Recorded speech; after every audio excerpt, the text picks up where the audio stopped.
for a Bella Vista that serves the needs of its residents and provides a home for many more to come. And we'll thank you in advance for these blessings. In Jesus' name, amen. Amen. Thank you, Mark. I pledge allegiance To the flag of the United States of America and to the republic for which it stands, one nation, under God, indivisible, with liberty and justice for all.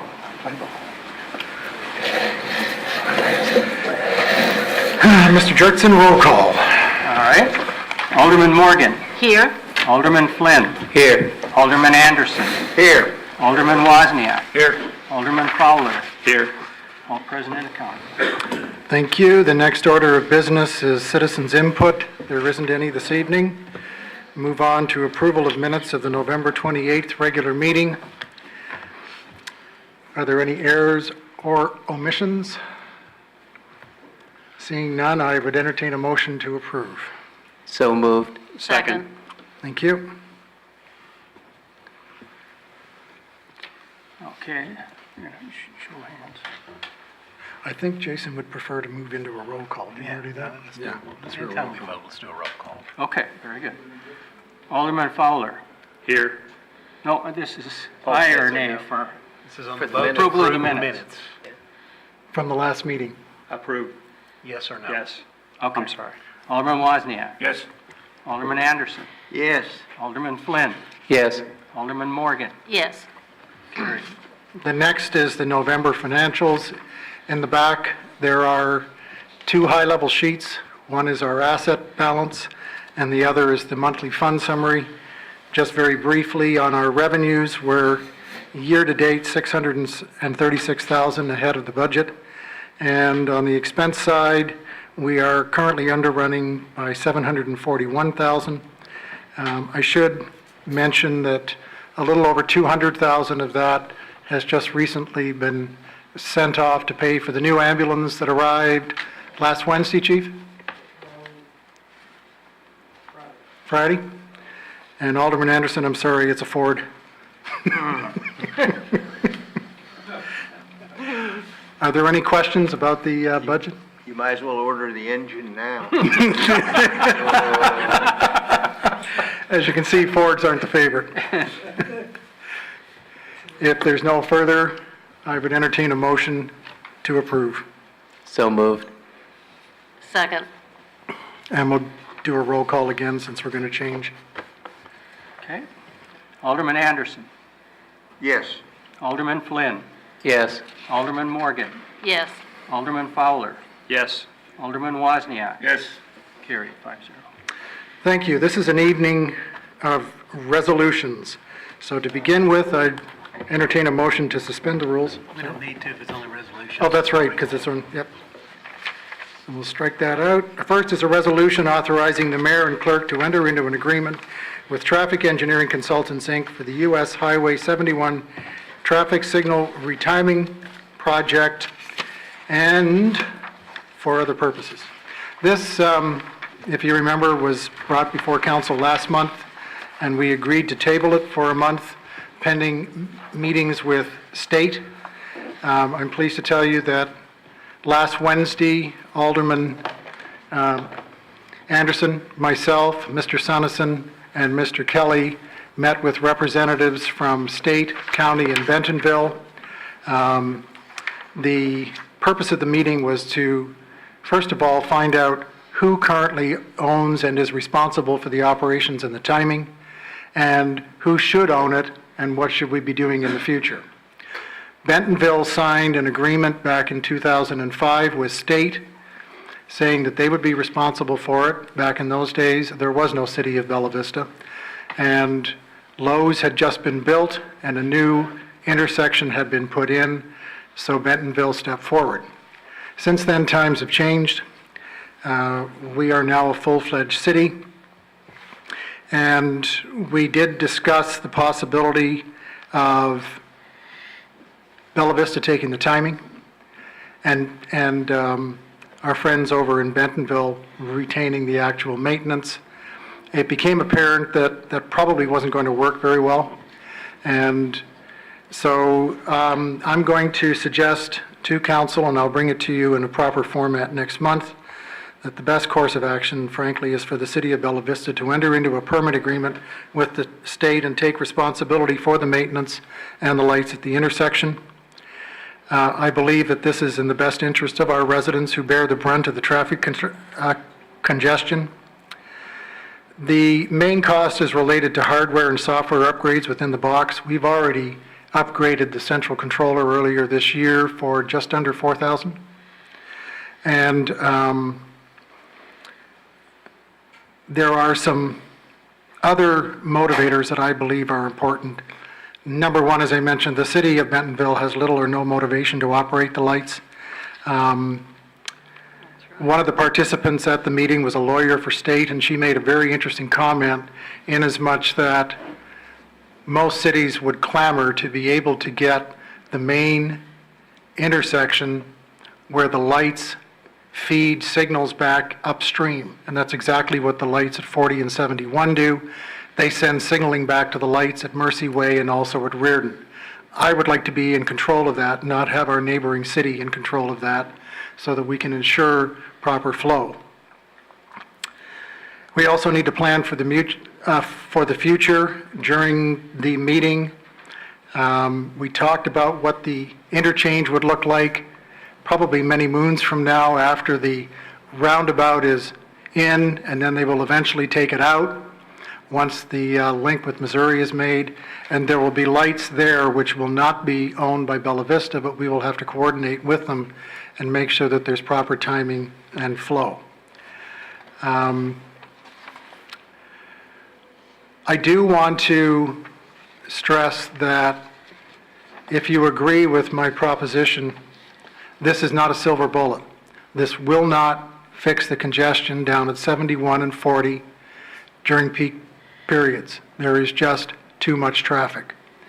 The bypass will eventually, when it connects to Missouri, bleed off the semis, and we'll start to see some relief. But Bella Vista alone generates 24,000 car trips a day. What it will do is give us the ability through this traffic study to have a look at the anomalies. Some of us sitting here at the table and others who have called me have said, why is it in the non-peak season on some days I can drive, there's no backup at all, I'm all the way through. Other days I'll sit and wait 2 or 3 stops until I finally get to the light and there appears to be no traffic coming up County Road 40. That's troubling. And one of the ways that we're going to be able to understand how that's going to happen is to have this traffic study. And I'm not sure if everybody is familiar with the ins and the outs of it and what the scope of work is going to be for this traffic study. Alderman, you've noted to me that you would like to have a better explanation of just what's happening. Yeah, maybe just a little more detail.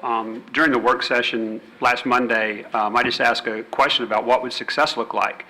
And I don't know that I maybe really asked the right question. I should have probably phrased it as, is there going to be a study done prior to the timing of the lights assessment and then a study after, just to understand if there in fact was any improvement. I called Chris Sunnison, the community development director, and he was kind enough to take me what the scope of the project would be, and which I really appreciated, to help me understand. And I asked the mayor if it would be okay if Chris could just give us a brief overview of what it would entail, because I'm sure there are people that are curious themselves. So if that's okay. Mm-hmm. Chris. This guy's going to be sharp. He asked me to be brief. He's catching on quickly. So to summarize in a brief manner, there's really 4 or 5 steps to this project, and the first step really is to obtain a baseline. So when we authorize the engineer to go out and begin the study, they will inventory the equipment that we have, look at if there's any equipment that needs to be repaired or upgraded, and then we'll also obtain the existing signalization patterns, if you will, that are programmed into the equipment in each of the boxes up and down 71 at our various intersections. After that, they'll begin what is called a time trial study. And so basically, they run a car up and down Highway 71 to physically experience the time delays that you and I may as a person running down the road in our vehicle. They will also collect data with regard to traffic volumes. I can attest to the fact that based on highway department counts, we have about 23,000 to 25,000 cars coming into the city at the north end of 71 at Missouri border, and then down around Lowe's, just south of the intersection that at Benton County 40, we're up into the 48,000 number. So internally, the city is generating into Highway 71 about 25,000 vehicle trips. They will then take all of that data that they have collected and they will build a computer model in order to adjust timing in this model. And so they'll do that with 3 primary and 2 secondary types of signal patterns, one for the AM, the midday, and the peak weekday traffics, and then also on two accounts on weekends, so that we do have some variation in the timing. Once they have completed that, they make their adjustments for what are proposed plans, and for each one of those time intervals that I just mentioned. At a convenient time, possibly before school is out for the summer, we'll adjust that in the field in order to gauge where the model is working, those proposed plans are working, and we'll field adjust those.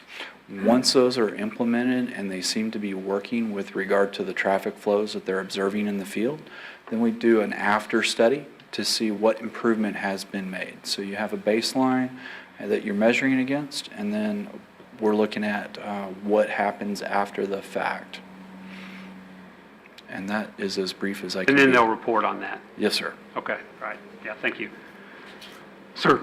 I think one thing that became clear at that meeting that we attended last week is this is not a one-time thing either. Bentonville does it at all of their major intersections on an annual basis. So they just budget for this kind of a study, the same kind of thing we're talking about here, every year for just about all of their major intersections. And I think they have around 46 or 47 lights. So it's not a one-time thing. It's not going to be a silver bullet fix. It's not going to take care of all the problems by any means.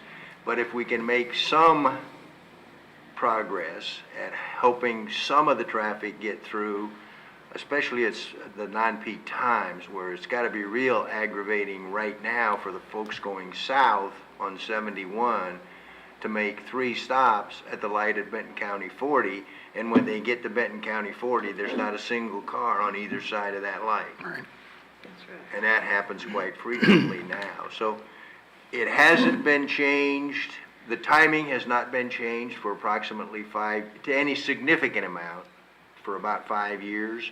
I think there have been some tweaks to it by the folks that we've dealt with, which is a Signal Tech outfit, headquartered in Oklahoma City, offices in Tulsa, and a small office in Springdale. So it's not a one-time fix all problems. It's not a do this and we're done for 10 years. It's going to be an ongoing thing. And I agree with Mayor Christie in that it seems to make most sense, since all of those lights, their primary effect is on the traffic in Bella Vista. It affects no other traffic, with one little exception. It does affect county traffic on Benton County 40 early in the morning. But for the most part, it affects Bella Vista all day long. So the greatest impact is to Bella Vista. We should gain and have control of that. I would agree with him. And I agree with the state folks who've sort of been telling us that for a year. I've drug my feet a little bit because I was trying to keep costs down.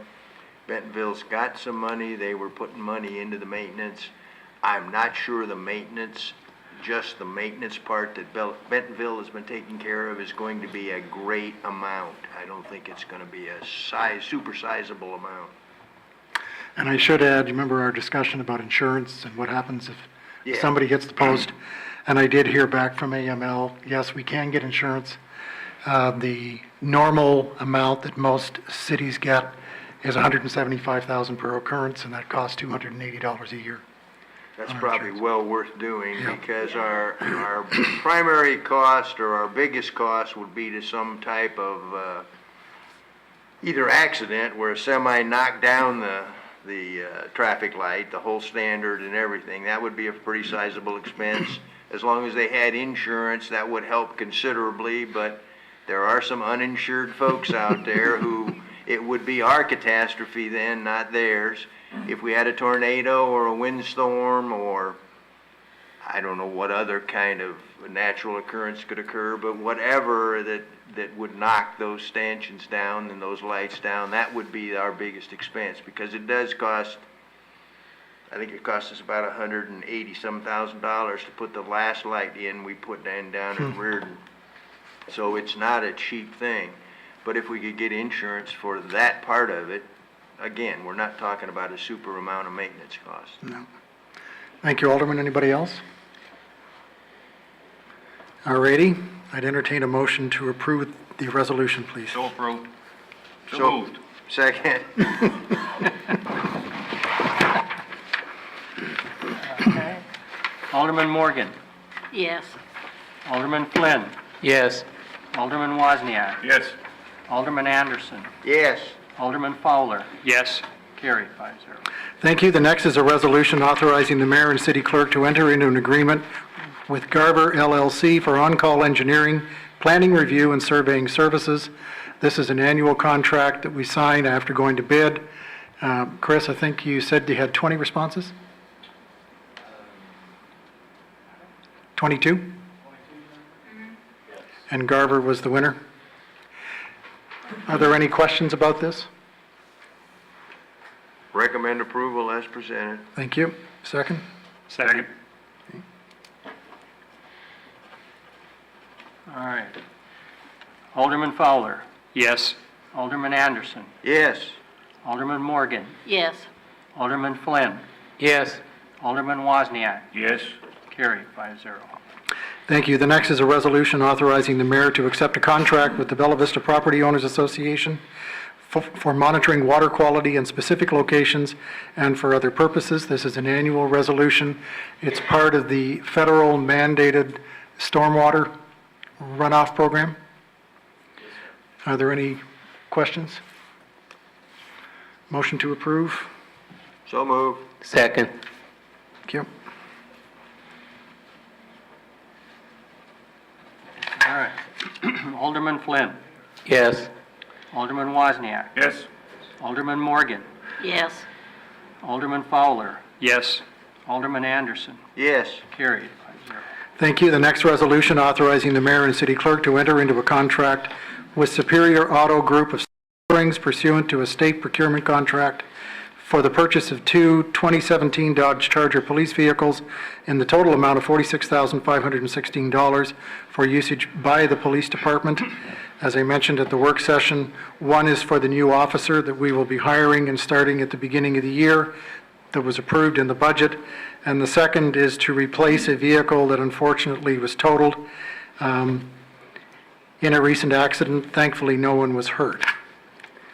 Are there any questions? Chief is here. Motion to approve?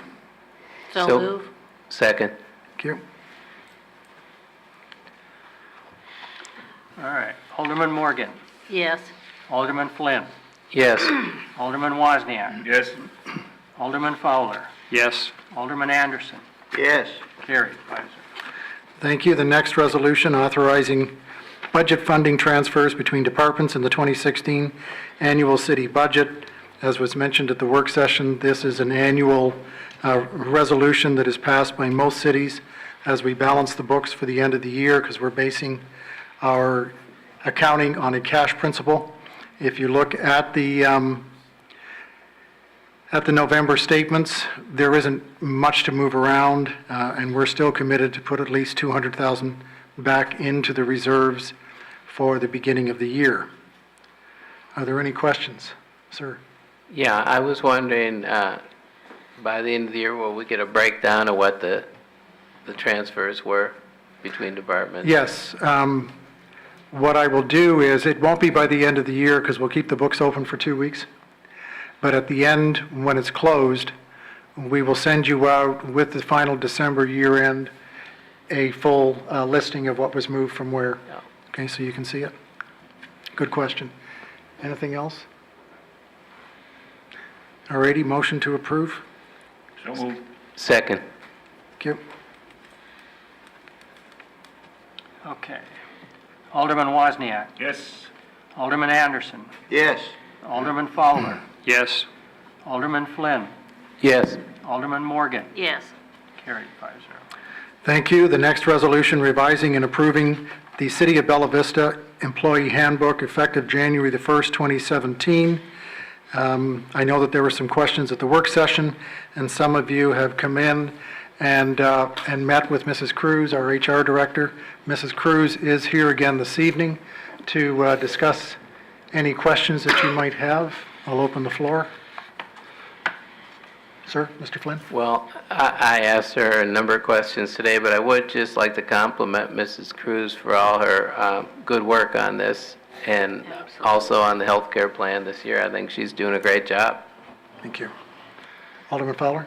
Yeah, and, I would just like to second that myself. I think that she has really done a great job. She stepped into the office, I believe she's been 7 months now? June? So a relatively short amount of time, and she certainly scrubbed, all the policies and did a great job with the employee health care. I was really impressed with that. I wish somebody could have managed mine to about, net zero change, because that didn't happen for me. And so I was in, we had, some extensive conversation today. I talked with Jason, and I talked with the mayor, and also with Melissa, to two things specifically. One has to do with the dating or fraternization policy, and specifically in regard to managers within the city. I have some concerns in the scope of how it is written. I don't probably think it's important to go into the details right now, but and then also in the let me see if I can get to it here.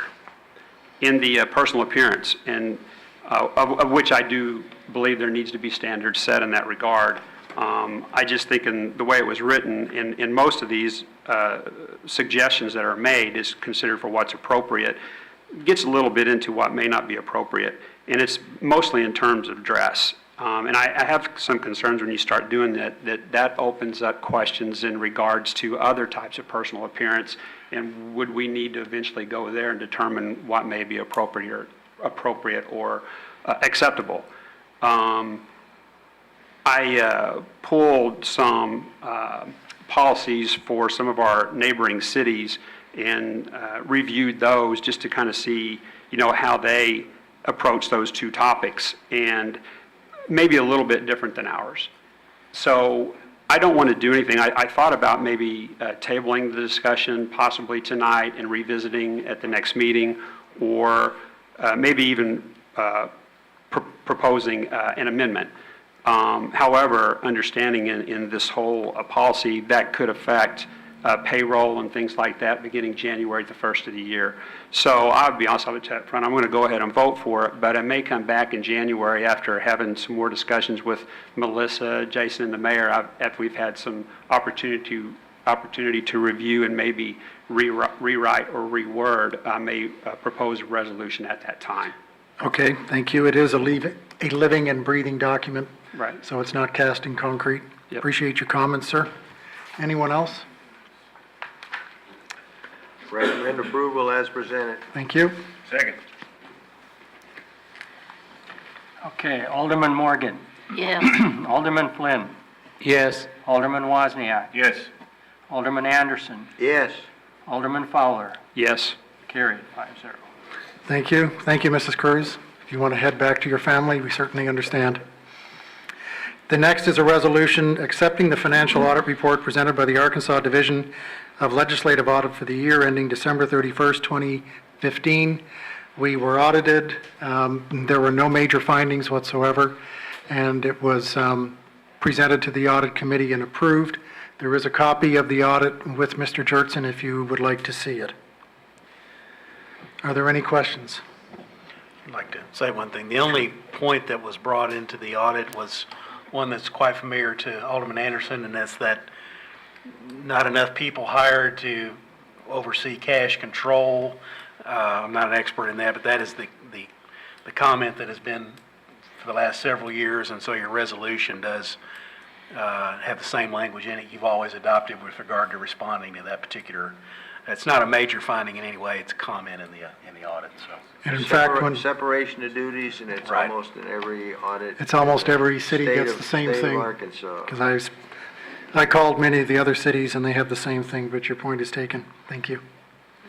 Any other discussion? All righty, motion to approve. So moved. Second. Thank you. All right, Alderman Morgan, Yes. Alderman Flynn, Yes. Alderman Wozniak, Yes. Alderman Anderson, Yes. Alderman Fowler, Yes. carried, 5-0. Thank you. The next is a resolution authorizing the mayor and the city clerk to enter into a contract with Landers Chrysler pursuant to a state procurement contract Yeah, 16 or 17. for purposes of purchasing 3 new Ram 1500 crew cab vehicles and for other purposes.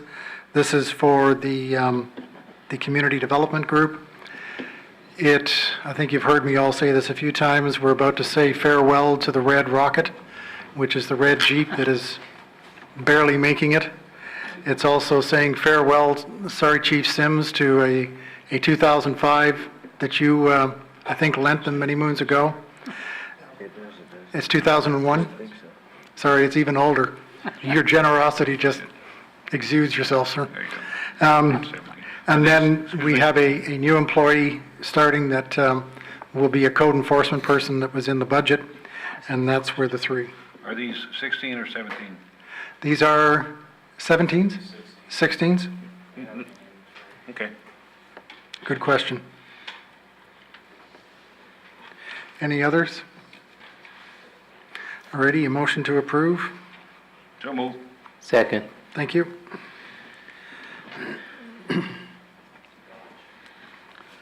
All right, Alderman Fowler, Yes. Alderman Anderson, Yes. Alderman Wozniak, Yes.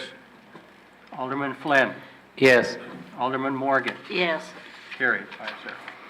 Thank you. The last resolution is accepting the resignation of Larry Wilson as alderman of the city of Bella Vista for Ward 3, Position 2, and declaring a vacancy. Are there any questions at all? Already seeing none, a motion to approve. So moved. Second. All right. Alderman Anderson, Yes. Alderman Wozniak, Yes. Alderman Fowler, Yes. Alderman Morgan, Yes. Alderman Flynn, Yes. carried, 5-0. Thank you. Before I read the meetings and announcements, there's a couple of other pieces of business. The first is